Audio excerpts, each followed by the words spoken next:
Hello, today we have some great tips for you for the month of August. If you're maintaining a compost pile in your landscape, don't forget to keep it watered during the dry period. This helps keep it activated. Also, turn it regularly to generate heat deep down inside the pile.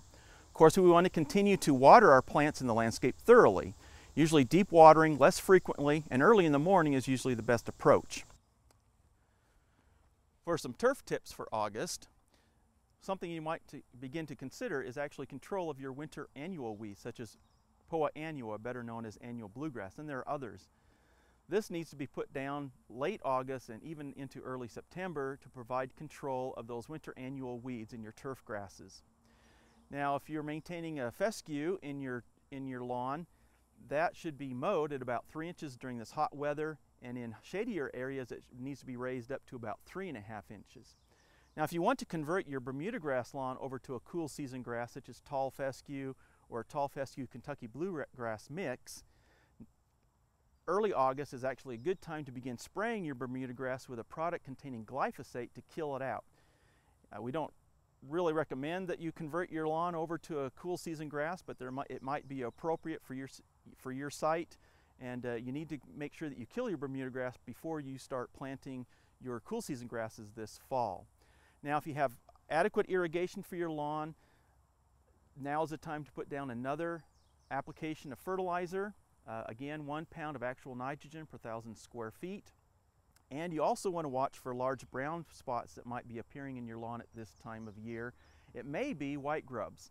So you need to get down and inspect, and if you see a large population of white grubs, mid to late August is usually the best time to control those. Recently, I've received several calls in the office about flowering plants not flowering properly. And here's a good example of what we're seeing. This is a rose of Sharon.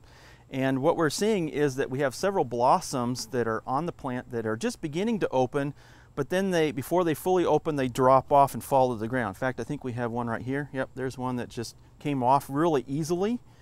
And could be other possibilities, but what we've been finding is that if you break these open, you can find an insect called a thrips. And we'll show you how to look for those. Let's look down here on this white piece of paper. You take the flower, break it open, and there they come. There's little, really teeny tiny specks that start moving on the piece of paper. They're cigar-shaped, yellowish to light tan colored insects, and these are the insects that get inside the flower bud and then cause them to abort, or if they do fully open, the flower petals are all tattered or streaked and look kind of ugly. Now, these can usually be controlled fairly easily with most of the insecticide products on the market. Just read the label to find thrips labeled on the list. And generally, it's the best to apply the insecticide just as the flower buds are beginning to develop, or even in the springtime for earlier blooming plants as the leaves are forming and the flower buds are forming. Spray those with the insecticide to control those thrips, because once they get down inside the flower bud, most of your insecticides aren't going to provide any control. Now, in Oklahoma, we can actually have about 3 growing seasons for a vegetable garden: spring, summer, and fall. And August is a good time to begin planting your fall garden. Plants like bush beans, summer squash, some of those warm season crops that mature quickly can be replanted now. Also, the cool season crop plants such as broccoli, lettuce, carrots, and even potatoes. Now, if you're maintaining your fruit orchard, again, don't forget to continue with your spray program. You don't want to abandon that too early, otherwise it could result in poor fruit. And be sure you follow the label directions for that last spray prior to harvest. There's always a little window between that last spray and when it's safe to harvest your fruit.